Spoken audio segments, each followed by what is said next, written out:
Have you ever, tried to take a really hard, just totally unyielding moral stand against a company? Oh, yeah. I mean, we've all been there. Right. And then you find yourself completely abandoning those deeply held principles, like the absolute second they wave your favorite childhood comfort item in front of your face. Yeah, it's incredibly common. Because you know the exact feeling. You tell yourself, that is it. I am never giving this corporation another dime. I am drawing a line in the sand. Mm-hmm. The classic line in the sand. Exactly. And then suddenly they release that one specific thing, that one thing that just hits you right in the nostalgia receptors. And it's over. It's totally over. Yeah. Before your brain even registers the hypocrisy, your hands are typing in your credit card information. Right, because it's the ultimate stress test for human conviction, really. Yeah. We operate under this grand delusion that we are, perfectly rational economic actors. Sure, we're always voting with our wallets. Exactly. We think our purchasing decisions are these calculated votes for the kind of market we want to see. But the reality is, consumer principles are incredibly brittle. Super brittle. They might look like iron, but they just dissolve the moment you drop them into the warm water of nostalgia. Oh, I like that. The warm water of nostalgia. Right. Because the friction between what we say we value long-term and what we crave right this second, that is basically the defining tension of modern digital life. It really is. And today, we are going to look at what might be, honestly, the absolute pinnacle of that tension. We really are. Yeah, we are going on a deep dive into an autopsy of a failed consumer boycott. A spectacular failure, I'd say. Spectacular. The material we are working with today centers around a specific YouTube video transcript. It's from a creator named Dolan Darkus. On a channel called Slop Live. Right? Yes, Slop Live. And the title of the video really just gives away the ending right up front. It's titled, "The PlayStation Boycott Isn't Going Well." It's a very blunt title. Very blunt. But the transcript itself is this incredibly dense, revealing microcosm of how internet outrage actually functions. Or, I guess, how it fails to function. Exactly, how it fails against a really coordinated corporate strategy. Right. So our mission today is to dissect this specific timeline. We're looking at where gamers drew this massive line in the sand to fight for the survival of physical media against Sony. A huge battle to pick. Huge. Only to have their entire resistance movement utterly collapse. And the speed of that collapse is what we really need to unpack today. Because it was fast. So fast. And this wasn't just some squabble over a UI update, or a $5 price hike. No, the stakes here were existential. Right. This was a battle over the fundamental concept of ownership. Which is why the failure of the boycott is so fascinating to analyze. I mean, the consumer base correctly identified a massive threat to their long-term rights. Yeah. They organized this highly visible pushback, and then they entirely sabotaged their own movement. They really did. Okay, let's unpack this. Because to understand the collapse, we have to look at the sheer magnitude of the catalyst. The initial announcement. Right. According to the timeline we have, on July 1st, Sony drops an absolute nuclear bomb on the community. Just out of nowhere. Out of nowhere.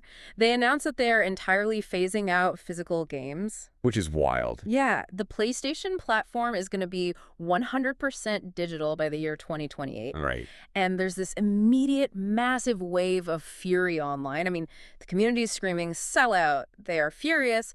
And then Sony does something incredibly calculated. They stopped tweeting. They stopped tweeting. A massive global marketing account that usually posts multiple times a day. This goes dead silent. For an entire week. Wow. It's okay, this is exactly like a bad relationship. Oh, I see where you're going with this. Right. Sony dropped this massive life-altering bomb on their partners, the gamers, and instead of talking it out, they just put their phone on airplane mode. Just complete ghosting. Yes.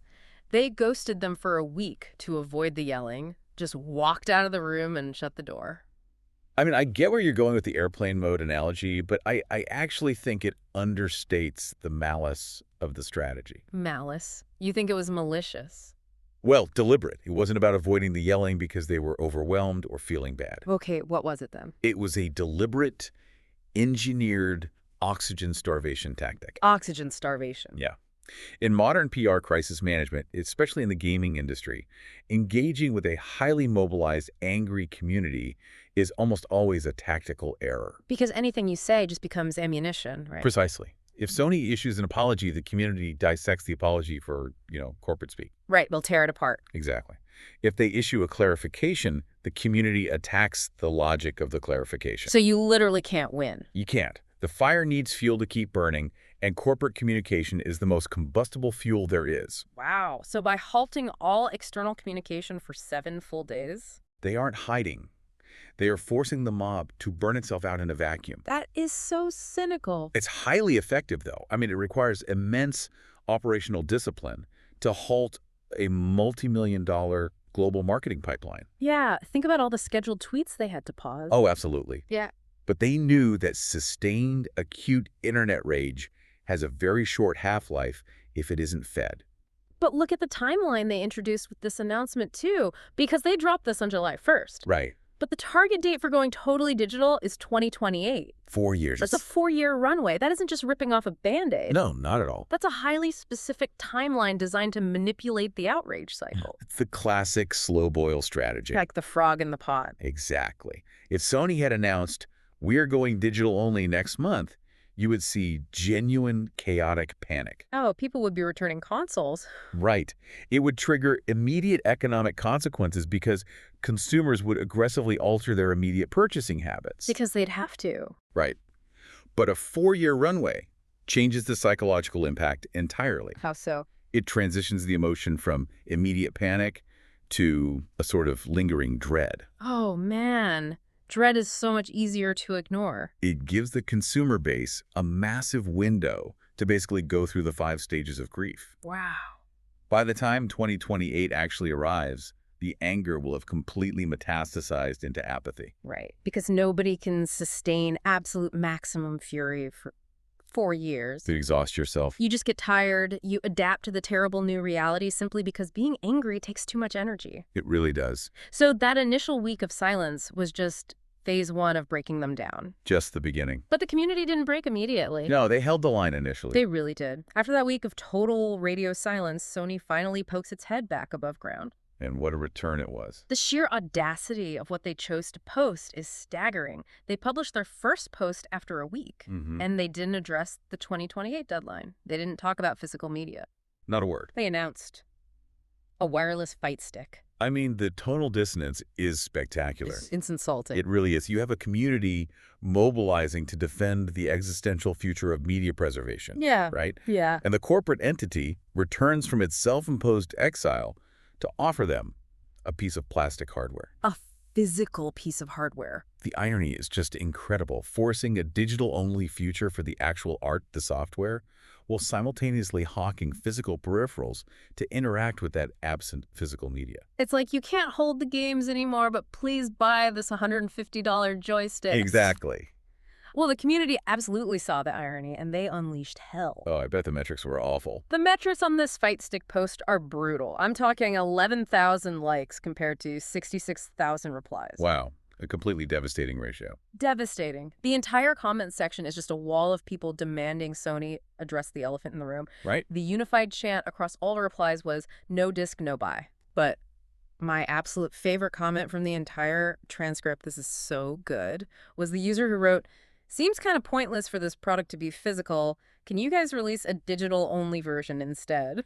That is razor-sharp satire right there. Right. It's so darkly hilarious. It really highlights exactly what happens when a hardware company tries to abstract its software into the ether. Totally. But, you know, the resistance wasn't just relying on sarcastic comments and brutal ratios. No, they had another weapon. The truly significant pushback came through the community notes system. Oh, yeah. The community notes. For anyone listening, that's when users can add context to a post that's misleading, right? Exactly. And half of PlayStation's posts started getting hit with these user-generated context labels. Just plastering them. Plastering them. And these weren't gentle corrections either. No. They were explicit warnings about consumer rights, outright accusing Sony of attempting to establish a digital monopoly. And having that plastered underneath every single piece of your marketing material by your own community, that has to be a nightmare for a brand manager. Total nightmare. But let's pause on that phrase, because it was everywhere during this week.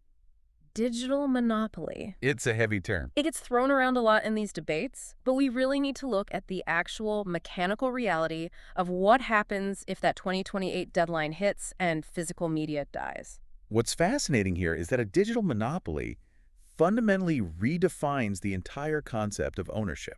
Okay, break that down for me. So, when you buy a physical disk, you hold a decentralized asset. Meaning I actually have the thing in my house. Yes, you possess the license in your hand. The critical economic factor of physical media is the secondhand market. The used games. Right. If Sony is selling a game for $70, they're competing against the guy down the street willing to sell his used copy for $40. Or GameStop, or eBay. Exactly. They're competing against local game stores, trading networks, and even library lending systems. Oh, true. Libraries lend out games. Yeah. The physical disk enforces a natural ceiling on corporate greed because it allows for a decentralized secondary economy. Which keeps prices somewhat tethered to reality. If the new price is ridiculous, I just buy it used. But if we shift to 100% digital distribution natively locked to the console's ecosystem, Which is what they want for 2028. then the secondary economy is eradicated overnight. Just gone. There's no trading, there is no lending. You are trapped in a single, centralized storefront controlled entirely by the platform holder. That's terrifying. It is akin to renting a chair in a room where the landlord can change the lock at any time. They can charge whatever they want for access and revoke your entry without warning. They dictate the pricing, absolutely. Because there's literally nowhere else to buy it. Exactly. They can even delist a piece of media, making it legally impossible to acquire. So it's just lost to history. Right. That is the digital monopoly the community was trying to fight. Total, centralized control over access, preservation, and pricing. The stakes are incredibly clear, and I think the community understood those stakes perfectly when they hit Sony with those community notes. They are very well informed. And here is where I have to push back a little on the whole narrative of this brave internet resistance. Okay, let's hear it. Does reissuing a brand actually accomplish anything? That's the big question. Because when you have 66,000 angry replies demanding no disc, no buy, it feels powerful. It feels like a revolution. Right, it feels like you have leverage. But does a multi-billion-dollar company actually care about a bad ratio on a fight stick post? Probably not. Because it feels like this massive wave of digital outrage gave the community a completely false sense of power. Like, they were high on their own supply of internet activism, while Sony was just quietly looking at their internal spreadsheets. A tweet doesn't affect quarterly revenue. I think you are hitting on the exact vulnerability of modern consumer movements. Visibility versus actual change. Yes. There is a dangerous conflation of visibility with impact. A massive ratio provides the illusion of leverage. You feel like you're winning because the numbers are big. You look at those 66,000 replies and you think, we have them cornered? But an engaged, angry metric is still an engagement metric. Oh, the algorithm doesn't know you're mad? Exactly. The algorithm still pushes the post. Sony does not measure the success of a strategic, decade-long transition to digital-only infrastructure by looking at the sentiment analysis of their Twitter replies. No, of course not. They measure it in actual conversion rates. The resistance is entirely performative unless it dictates purchasing behavior. Which brings us to the absolute collapse of the movement. The sad part. Because the purchasing behavior did change, but in the exact opposite direction of the boycott. It really did. The community was holding the line, every post was getting ratioed, the community notes were flying left and right. The boycott was strong. And then Sony drops the ultimate bait. Oh boy. They announced the digital ports of Black Ops 1 and 2. Just drop them right in the middle of all this. Right. And instantly, just like that, the boycott evaporates. The text literally says, everything goes out the window. The sheer velocity of the hypocrisy is stunning. It's whiplash. It really is.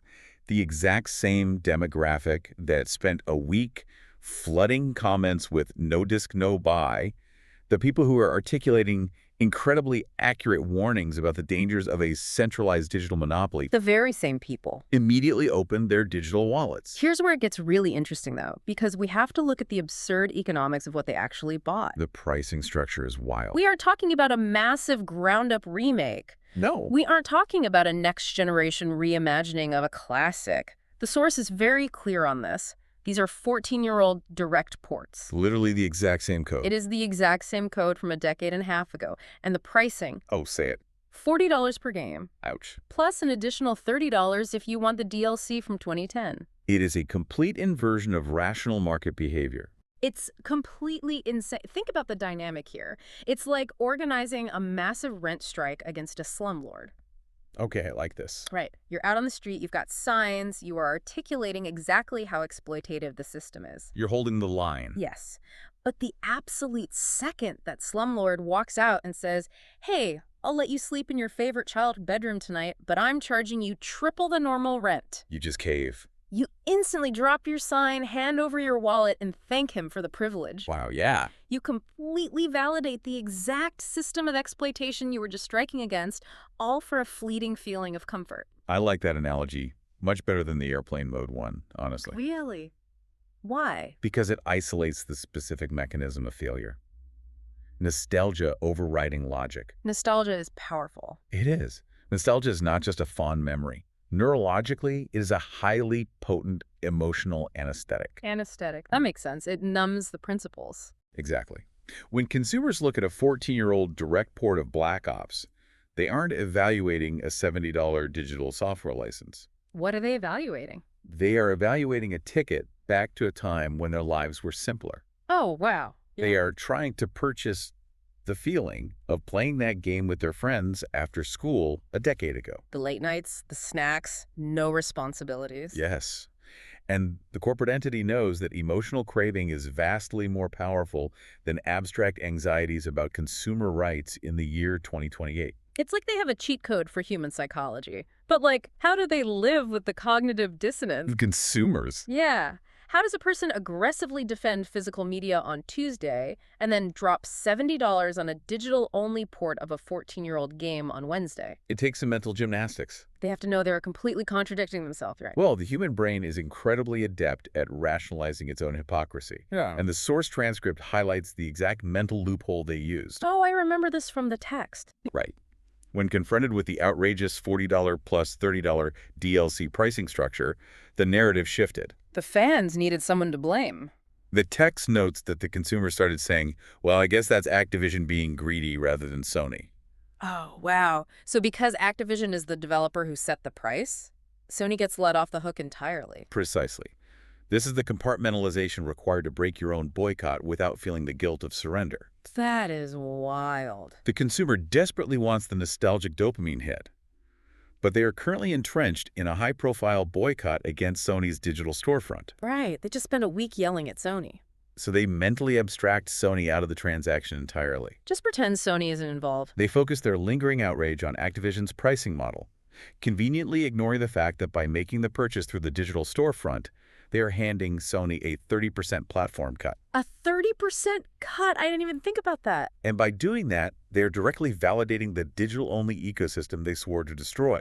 They found a scapegoat so they could get their fix. It's exactly that, a fix. I'm not supporting Sony's evil monopoly. I'm just paying Activision's greedy toll. It's a spectacular feat of self-delusion. It really is.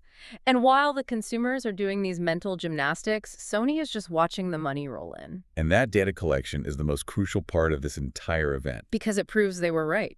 Because this collapse wasn't just a lucky break for Sony, it was the validation of their core strategy. Right. The transcript reveals an internal report indicating that Sony was entirely convinced from the start that if they simply ignored the outrage, the fans would eventually accept the changes and convert to the digital ecosystem. So the ghosting wasn't a panic move. Not at all. It was a hypothesis. They hypothesized that their own consumers lacked the backbone to sustain a boycott if it meant sacrificing convenience or nostalgia. And the massive influx of digital sales for those ancient Black Ops ports proved that hypothesis definitively. They proved it with their own wallets. The corporate team didn't need to win a debate about preservation or secondhand markets. They didn't even have to release a statement. They just had to wait for the community's emotional impulses to override their intellectual principles. Yeah, it is so depressing. The data explicitly confirmed that a consumer's ideological commitment to physical media is significantly weaker than their desire to replay a game from 2010. Which really contextualizes the aftermath of this whole saga. It does. Because the transcript points out that right now, the PlayStation posts are back to being ratioed. The cycle continues. Yeah, the angry comments have resumed. Yeah. People are back to yelling about physical media online. Yeah. But it's completely hollow now, isn't it? If we connect this to the bigger picture, it reveals a deeply cynical reality about modern digital activism. Yeah. The ratio has resumed, but Sony has already won the war. They got money. The text explicitly states that Sony knows They just have to wait till they release another nostalgic port, and the boycott will end pretty quickly. They figured out the formula. They have mapped the exact failure points of their consumer base. It's just a mechanized cycle at this point. A very profitable one. You announce something anti-consumer. You absorb the performative digital outrage, ghost the community until the anger stagnates, release a nostalgia trigger, and collect the revenue. That's the playbook. And you just repeat that until the 2028 deadline arrives. And every time the cycle repeats, the digital monopoly becomes more entrenched. Wow. The consumers are actively funding the infrastructure of their own disenfranchisement. So what does this all mean for the baseline consumer? Are we looking at the definitive proof that moral lines in the sand are completely meaningless in the digital age? It's hard not to see it that way. Like, did thousands of people genuinely trade away their long-term right to a secondary market, their defense against centralized pricing control and the future of media preservation, just for a temporary $70 hit of dopamine from a 14-year-old game? According to the grim reality presented in our source, the answer is an undeniable yes. An undeniable yes. The transcript concludes that it really isn't looking good for the future of gaming, and it's impossible to argue with that assessment. Yeah, I mean, the proof is in the sales numbers. When a multi-billion-dollar corporation validates a playbook that literally consists of ignore them until they cave to their own nostalgia, it sets a behavioral precedent for the entire industry. Other companies are definitely watching that. Oh, absolutely. The digital monopoly isn't being imposed by force. It is being eagerly purchased by the very people protesting it. It is an incredibly sobering autopsy. We started this deep dive looking at what appeared to be a formidable, unified consumer movement. It looked strong on the surface. It really did. A community utilizing platform tools to warn each other about the erosion of ownership, loudly demanding accountability, and swearing to protect the physical existence of their media. All the right moves. But that entire righteous stand didn't fall to a brilliant counterargument or a legal maneuver. No. It collapsed under the weight of a single week of corporate silence and the irresistible gravity of an ancient port. It's tragic, in a way. It's a stark reminder of how rapidly a digital monopoly solidifies when the vanguard of the resistance gets distracted by a shiny object from their past. It is a masterclass in corporate patience and consumer fragility. Consumer fragility. That hits hard. And it leaves you with a deeply uncomfortable proposition to consider the next time you find yourself outraged by a shift in the digital landscape. Yeah, because there will always be another shift. If a direct, unenhanced, hyper-expensive port of a 14-year-old game was enough to make an entire movement willingly surrender their physical media rights. Right. What fundamental boundaries of ownership and consumer protection are you going to abandon without a second thought when the next massively hyped, brand new piece of media drops right in front of you?